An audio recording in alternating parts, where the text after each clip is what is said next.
आइए शुरू करते हैं पहले चैप्टर का दूसरा भाग, जिसका नाम है अर्थशास्त्र में सांख्यिकी, स्टैटिस्टिक्स इन इकोनॉमिक्स। आगे बढ़ने से पहले थोड़ा सा रिकैप ले लेते हैं, रिवीजन कर लेते हैं। पिछले भाग में हमने पढ़ा था अर्थशास्त्र के बारे में। अर्थशास्त्र क्या होता है, अर्थशास्त्र के 3 घटक थे और उत्पादन, उपभोग, वितरण आदि सारी चीजें हमने पढ़ी थी। उम्मीद है आपको समझ आ गया होगा। मेरे पास एक क्वेरी आई थी कि जो वितरण यानी कि डिस्ट्रीब्यूशन है उसे एक बार फिर एक्सप्लेन कर दूं, तो इसलिए सबसे पहले हम बात करेंगे वितरण की। जो डेफिनेशन दी गई है, वितरण एक क्रिया है जिसमें उत्पादन के कारकों जैसे भूमि, श्रम, पूंजी एवं उद्यम के बीच आय का सही प्रकार से बंटवारा किया जाता है ताकि अधिक से अधिक लाभ अर्जित किया जा सके। इसको मैं आपको एक उदाहरण देकर समझाता हूँ।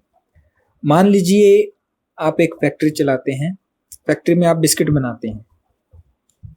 तो जहाँ पर आपने फैक्ट्री लगाई है, भूमि आपके पास है, भूमि पे आपने पैसे लगाए हैं, खर्चा किया है, निवेश किया है।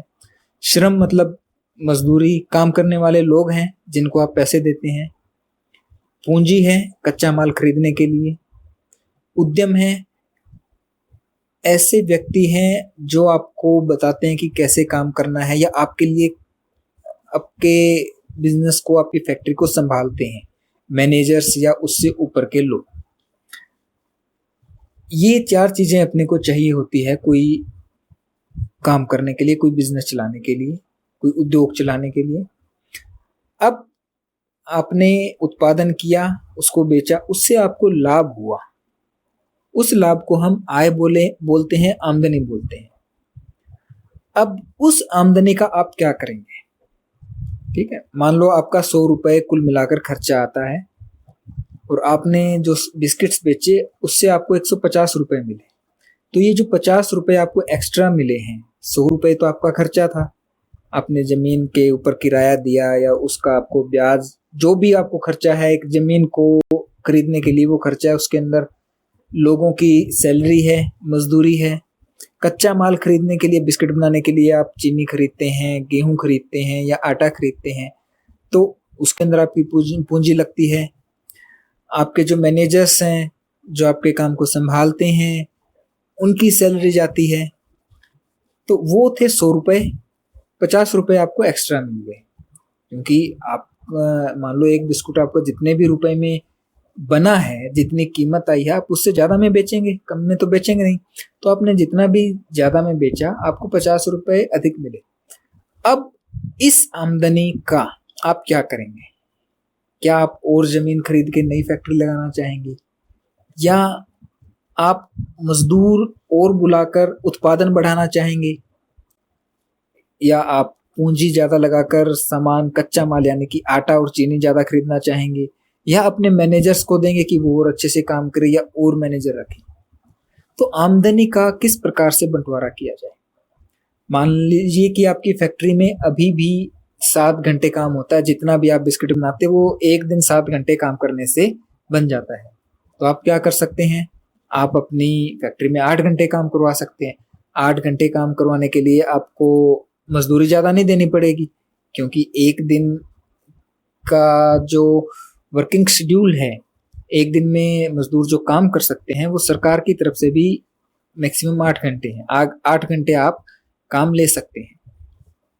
तो आपने कुछ वहां पर दिया, कुछ आपकी पूंजी लगेगी, क्योंकि अगर आपको 1 घंटा ज्यादा काम करवाना है तो ज्यादा बिस्किट बनेंगे, ज्यादा बिस्किट बनेंगे तो आपको आटा और चीनी ज्यादा चाहिए होंगे। तो ये आपको सोचना है कि आप उस आमदनी को कहां पर इन्वेस्ट करेंगे, कहां लगाएंगे। ये होता है वितरण। मैं आशा करता हूं कि अब समझ आ गया होगा। नहीं है आया है तो भी आप मुझे एक बार फिर बताना, कोई और अच्छा उदाहरण लेकर कोशिश करेंगे। आइए अब शुरू करते हैं सांख्यिकी के बारे में। सांख्यिकी यानी कि स्टैटिस्टिक्स। सांख्यिकी में आंकड़ों का संग्रहण, प्रदर्शन, वर्गीकरण और उसके गुणों के आकलन का अध्ययन किया जाता है। तो ये जितनी भी टर्म्स हमने इसके अंदर पढ़ी है, जितने भी शब्द आए हैं, जो कुछ आपने सुने होंगे, कुछ नहीं सुना होगा, इन सबको हम कहीं ना कहीं एक्सप्लेन करेंगे, पढ़ेंगे। आंकड़े क्या होते हैं, संग्रहण मतलब स्टोर करना, प्रदर्शन मतलब प्रेजेंट करना, उनको इस तरीके से दिखाना कि अच्छा लगे सबको, वर्गीकरण, उनको क्लासिफाई करना, उनको अलग अलग वर्गों में बांटना कि ये आंकड़े यहाँ पर काम आएंगे, बिल्कुल इस प्रकार, और उनके गुणों का अवलोकन करना, उनकी विवेचना करना, आकलन करना, ये सब आता है सांख्यिकी यानी कि स्टैटिस्टिक्स के अंदर। अब आंकड़े क्या होते हैं हम थोड़ी देर में जानेंगे। पहले हम देखते हैं कि सांख्यिकी की परिभाषा हम कैसे दे सकते हैं। सांख्यिकी का जो अर्थ है, जो मीनिंग है, वो हम दो रूप में लेते हैं, दो सेंस में यूज करते हैं। एक वचन के रूप में यानी कि सिंगुलर सेंस में, बहुवचन के रूप में यानी कि प्लूरल सेंस में। और दोनों में जब हम प्रयोग करते हैं थोड़ा अर्थ में फर्क आ जाता है। तो आइए देखते हैं कि जब हम एक वचन के रूप में सांख्यिकी का अर्थ प्रयोग करते हैं तो उसका क्या अर्थ है, क्या मतलब है।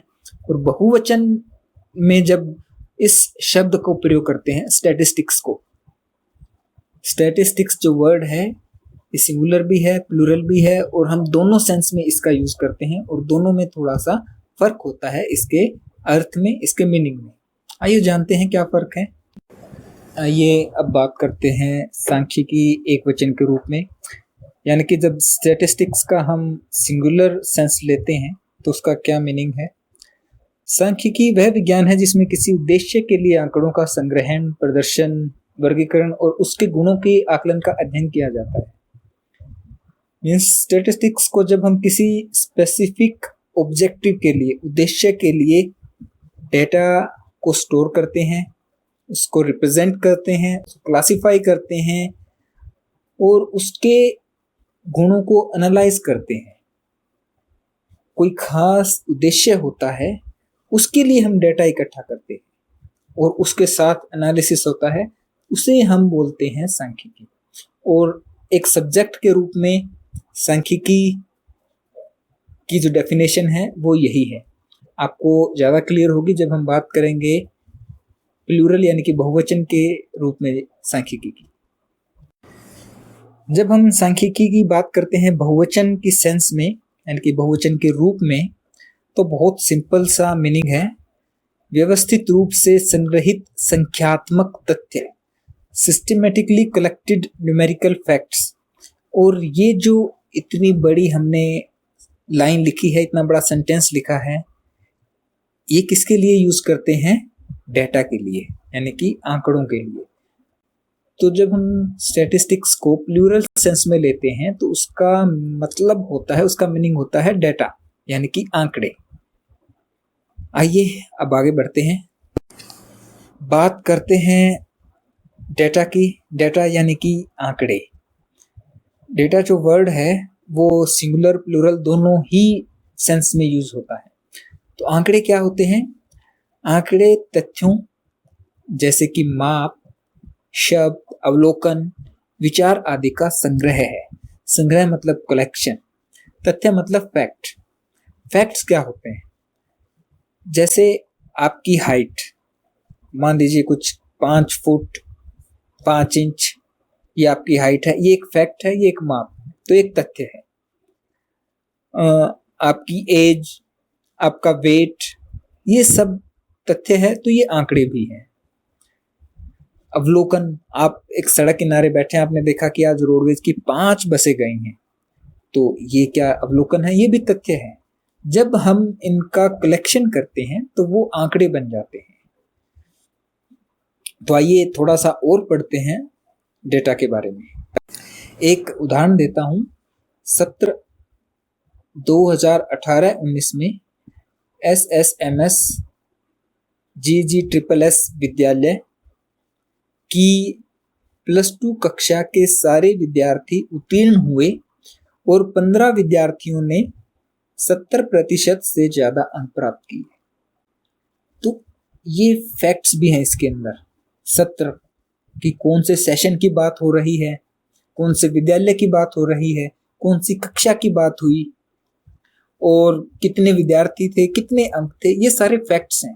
तो ये आंकड़े भी हैं, ठीक है। लेकिन सभी जो आंकड़े हैं वो सांख्यिकी नहीं होते। जैसे कि हम बात करते हैं, सांख्यिकी थोड़ा सा विस्तृत है, बहुत विस्तृत सब्जेक्ट है। अगर हम बात करें कि आपकी जो हाइट है वो 5 फीट 5 इंच है, ठीक है, तो ये अपने आप में एक डेटा तो है, लेकिन इससे हम कोई निष्कर्ष नहीं निकाल सकते, हम इसको एनालाइज नहीं कर सकते, कोई मायने नहीं है इसके अर्थशास्त्र या सांख्यिकी के हिसाब से, बस एक डेटा है। अगर हम बात करें कि आपकी हाइट 5 फीट 5 इंच है और आपकी जो फ्रेंड है उनकी हाइट 5 फीट 4 इंच है, तब ये सांख्यिकी हो सकती है। क्यों? क्योंकि हम इन दोनों की तुलना कर सकते हैं, हम दोनों जो हाइट्स हैं उनको कंपेयर कर सकते हैं। तो जो अकेला डेटा होता है, अकेला जो फैक्ट है, वो डेटा तो हो सकता है लेकिन वो सांख्यिकी नहीं हो सकता। ठीक है, इस चीज को ध्यान रखना। इसके ऊपर प्रश्न पूछा जाता है कि कौन से जो आंकड़े हैं वो सांख्यिकी है और जो कौन सी सांख्यिकी है वो आंकड़े हैं, ऐसा करके कुछ प्रश्न आता है। तो जहां पर आप तुलना कर पाए, कुछ निष्कर्ष निकाल पाए, उसी को हम सांख्यिकी बोलेंगे। तो हम अभी बात कर रहे हैं आंकड़े की, बीच में एक बात आ गई तो मैंने आपको बताया। अब आंकड़े भी 2 प्रकार के होते हैं, देखिए। अब बात करते हैं आंकड़ों के प्रकार की। डेटा जो है वो मुख्यतः 2 प्रकार का होता है। एक है मात्रात्मक आंकड़े यानी कि क्वांटिटेटिव डेटा, एक है गुणात्मक आंकड़े यानी कि क्वालिटेटिव डेटा। नाम से ही आपको पता चल रहा है, मात्रात्मक यानी कि जो मात्रा बताए, किसी वस्तु की, व्यक्ति की, समूह की, किसी भी तथ्य जिसमें मात्रा हो, क्वांटिटी हो। जैसे कि दूरी बता दी 5 किलोमीटर, 6 किलोमीटर, वजन बता दिया 50 किलो, 60 किलो, गिनती बता दी 5, 10, 15, ये सब क्वांटिटी बताते हैं। तो ऐसे जो आंकड़े होते हैं, ऐसे जो तथ्य होते हैं, उन्हें हम मात्रात्मक आंकड़े बोलते हैं। लेकिन कुछ आंकड़े हैं जो हमें मात्रा नहीं बताते, ये कुछ गुणों की व्याख्या करते हैं, व्यक्ति की या व्यक्ति विशेष की या किसी भी वस्तु की। जैसे कि आपके बारे में कुछ बताएं कि आपकी हाइट 5 फीट 5 इंच है, ये मात्रात्मक है, इसको हम माप सकते हैं। आपकी एज कितनी है, ये भी क्या है, मात्रात्मक आंकड़े हैं। लेकिन जेंडर है, लिंग है, पुरुष या स्त्री, इसे हम कैसे मापेंगे? ये एक गुणात्मक है, उसके गुण को बताता है, गुण को प्रदर्शित करता है।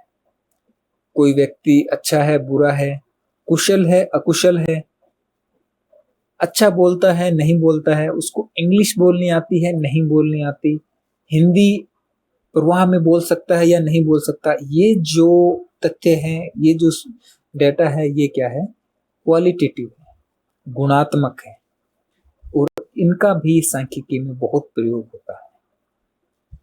तो आइए आगे बढ़ते हैं। अब थोड़ी सी बात करते हैं सांख्यिकी के कार्य के बारे में कि सांख्यिकी स्टैटिस्टिक्स एज ए सब्जेक्ट क्या काम करता है। तो आपको एक थोड़ी सी बात बता दूं, जो स्टैटिस्टिक्स है वैसे तो ये एक मैथमेटिकल सब्जेक्ट है। इसमें हम डेटा को ज़्यादा इंटरप्रेट करते हैं, एनालाइज करते हैं आंकड़ों को।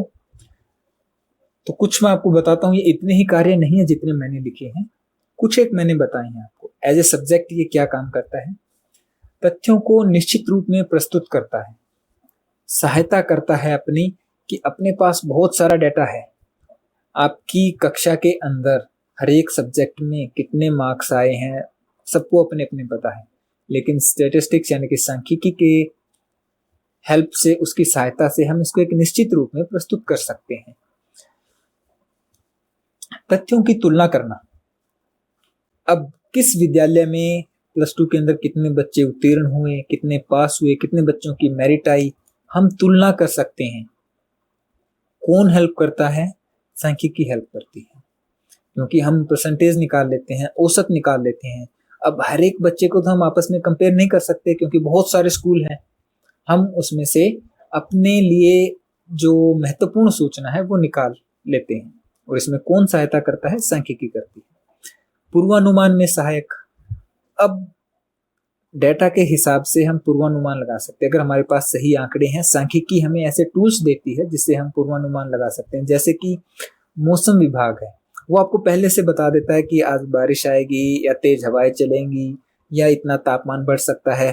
तो ये उनके पास कुछ स्टैटिस्टिकल यानी कि सांख्यिकी के टूल्स होते हैं, कुछ सिद्धांत होते हैं, पुराने आंकड़े होते हैं, कुछ जानकारी होती है जिनको इंटरप्रेट करके, एनालाइज करके, जिसका विश्लेषण करके वो पूर्वानुमान लगाते हैं।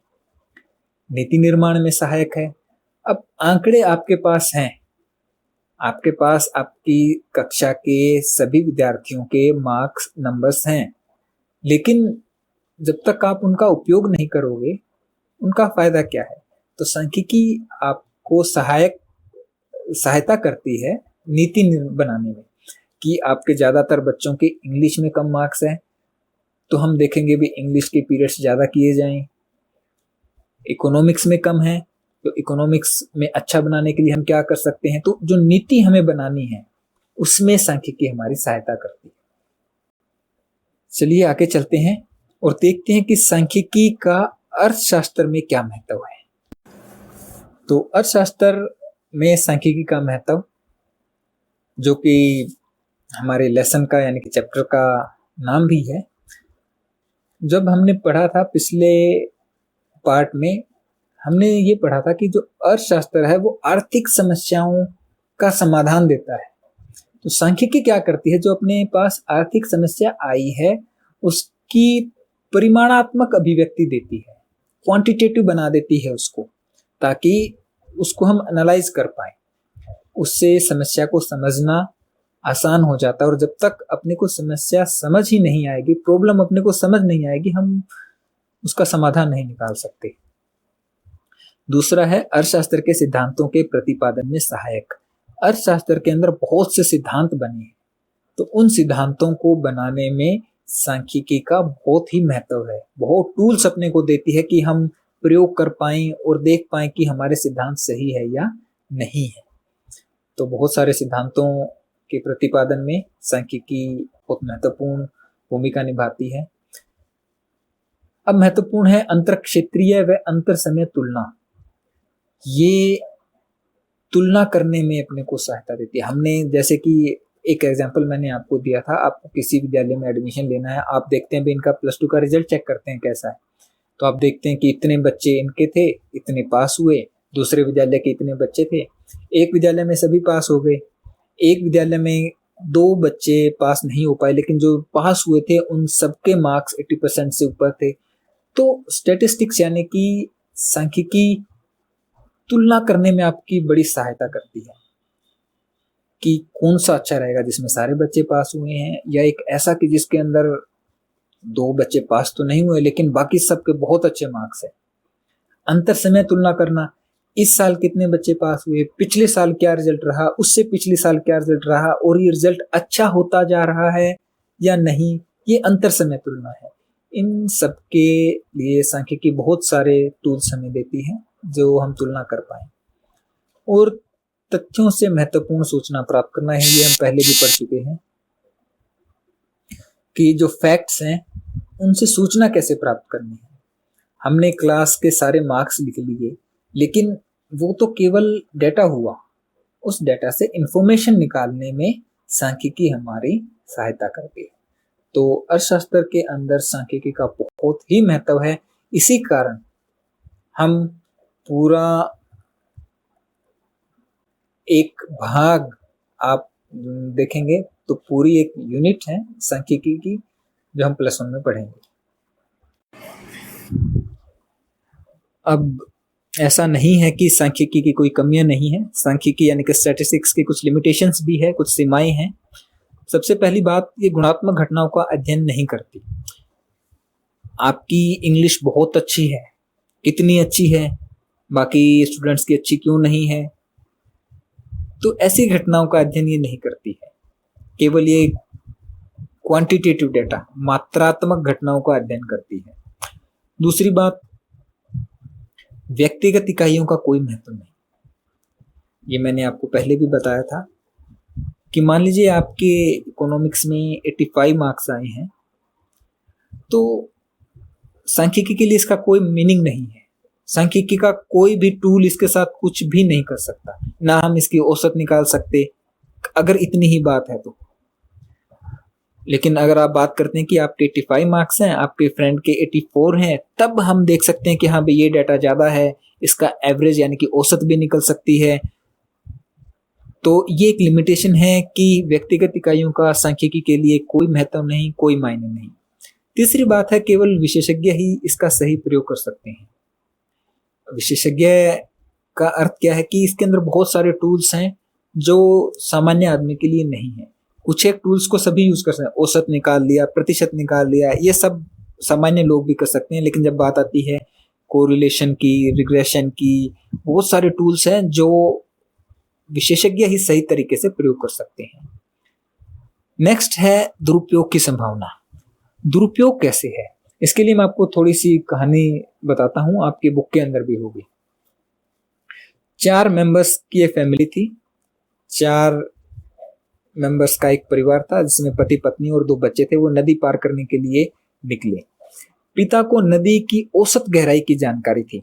अब आपको ये औसत क्या होता है ये पता होना चाहिए, क्योंकि हम 5th क्लास से पढ़ना शुरू करते हैं प्रतिशत व औसत, और बहुत ज़्यादा ज़रूरी टूल्स हैं। तो औसत में आपको एक बार फिर रिवाइज करवा देता हूँ।